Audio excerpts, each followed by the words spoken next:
Hello बच्चों, आज की वीडियो के अंदर हम बात करने वाले हैं अपने सीबीएसई क्वेश्चन पेपर 2020 की, जिसके अंदर एक छोटा सा टॉपिक उठाया मैंने पास्ट एडजस्टमेंट का।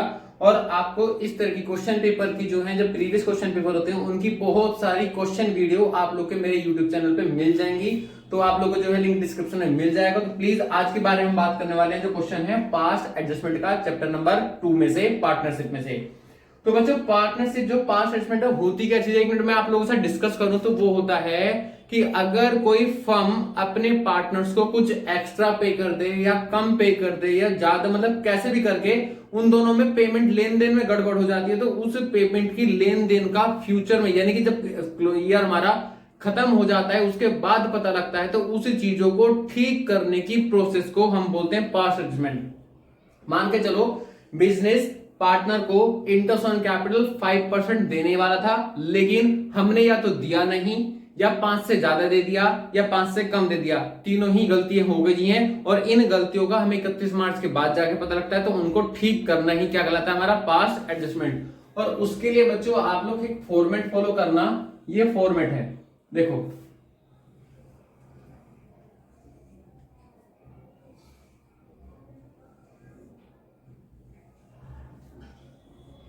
पहला होता है यहाँ पे फर्म का ए बी। क्वेश्चन में भी भैया आप लोग को 2 ही क्वेश्चन आ रहे कि मैंने अभी तक पढ़ा नहीं है, आप लोग के लिए पढ़ दूंगा मैं, 1 मिनट रुक जाइए आप लोग।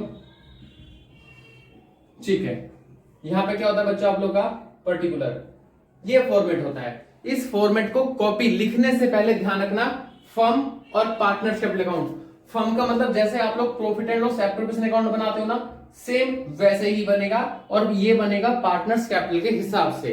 तो पार्टनर्स जो फर्म का कॉलम बनेगा इनका उल्टा रहेगा। अगर कोई चीज इसमें डेबिट है तो इनमें क्या होगी, क्रेडिट होगी। अगर कोई चीज इसमें क्रेडिट है तो इन दोनों में क्या होगी, डेबिट होगी। हमेशा नेगेटिव रिलेशन रहेगा। तो क्वेश्चन के बारे में बात करते हैं। अब क्वेश्चन कहता है कि ए और बी 2 पार्टनर हैं और प्रॉफिट शेयरिंग रेशियो दिया हुआ है बेटा 7 और 3।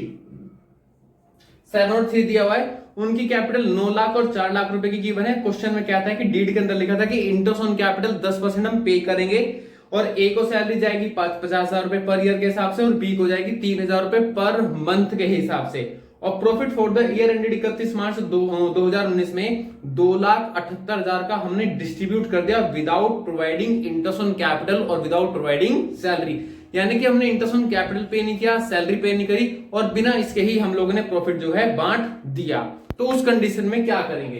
तो बच्चों 2 चीज की गलती है ना, हमने इंटरेस्ट ऑन कैपिटल नहीं दिया, तो इंटरेस्ट ऑन कैपिटल कितने परसेंट देना था, 10%, जो कि ए की कितनी है 9 लाख। तो बेटा 9 लाख का 10% 90,000 पार्टनर को मिलेगा फायदा, फर्म पे करेगी खर्चा। जो हम पे करेंगे फर्म में डेबिट और पार्टनर्स में क्या होगा बच्चों, क्रेडिट। 90,000 यहां पे क्रेडिट और 40,000 यहां क्रेडिट, और इन दोनों का क्रेडिट मिला के इसका क्या बन जाएगा, डेबिट। आई थिंक बात समझ में आ गई होगी।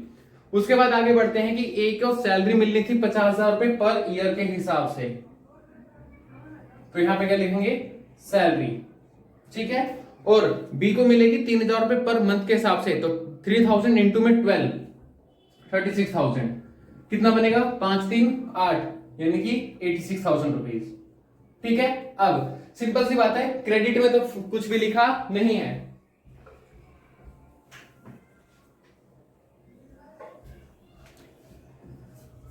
बच्चों क्रेडिट में तो कुछ नहीं लिखा, तो ये जो डिफरेंस है ये सारा का सारा आप लोग कहां निकल के आ जाएगा, क्रेडिट में। और जब फर्म में क्रेडिट साइड डिफरेंस निकल कर आता है तो उसका नाम दिया जाता है लॉस ट्रांसफर।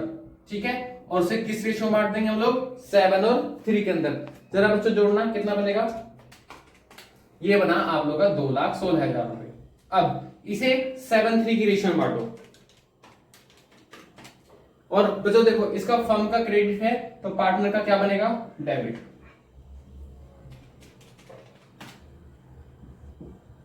ये निकल कर आ गया। अब बच्चों आप लोग कर लो इसका टोटल, इनका टोटल करना 2,16,000, इसका टोटल किया 216, इसका 1,52 इतना, आई मीन 1,51,200, और 90,000 प्लस 50,000 1,40,000। इसका भी टोटल करो और उसका भी टोटल करो, 4 3 7 76,000। अब इनका डिफरेंस और इनका डिफरेंस इसमें तो डिफरेंस नहीं है ना, छोड़ दो, इनका डिफरेंस कैलकुलेट करो। तो 1,51,200 माइनस 1,40,000, तो इसका डिफरेंस जो निकल के आया वो 11,200 निकल कर आया, वो भी डेबिट साइड। तो आप लोग इसको क्या कर दोगे, डेबिट ही कर दोगे, एज कैपिटल डेबिट। जिसका डिफरेंस ज्यादा होता है हम उसको वही कर देते हैं। इनका भी निकालो भाई, 76,000 में से 64,800 माइनस किया तो इसका डिफरेंस 11,200 यहां ज्यादा निकल कर आया, क्रेडिट साइड। तो इसको हम बी में क्रेडिट कर देंगे, बीज कैपिटल 11,200। और बच्चों बीइंग लिखना मत भूलना, ये नरेशन लिखना मस्ट है, इसके बिना आप लोग को मार्क्स नहीं मिलेंगे। ठीक है, क्या लिखना क्या है भैया, ए को ज्यादा पैसे मिल गए थे तो a will pay to be something, कुछ इस तरह के एडजस्टमेंट लिख लेना। ये जो पोर्शन है ये आप लोग का वर्किंग नोट का पार्ट है, और ये जो पोर्शन गिवन है ये आपका फेयर का पार्ट है। ठीक है बच्चों, इसके अगर आप लोगों से गलती यहां हो गई, ठीक है, तो मार्क्स नहीं मिलेंगे। इन केस ये भी चीज अगर आपकी सही हुई, और बच्चों इस बार तो सीबीएसई ने ये बोल दिया है कि जो वर्किंग नोट है वो भी आपका फेयर का पार्ट ही माना जाएगा, क्योंकि अब जो है दोनों को मिला के आप लोगों को जो नंबर दिए जाएंगे। फिलहाल इस तरीके से जो है मेरी पास्ट असेसमेंट की समझ में आई। फिलहाल आप लोगों को समझ में आया तो चैनल को प्लीज जो है सब्सक्राइब कर लेना, और वीडियो को प्लीज लाइक करके जाना, और अपने दोस्तों के अंदर भी आप लोग ये वीडियो शेयर करो, चाहे जो भी को हो, और आप लोग इस चीज को देखते रहें। प्लीज आज के लिए thank you, tata bye bye, see you.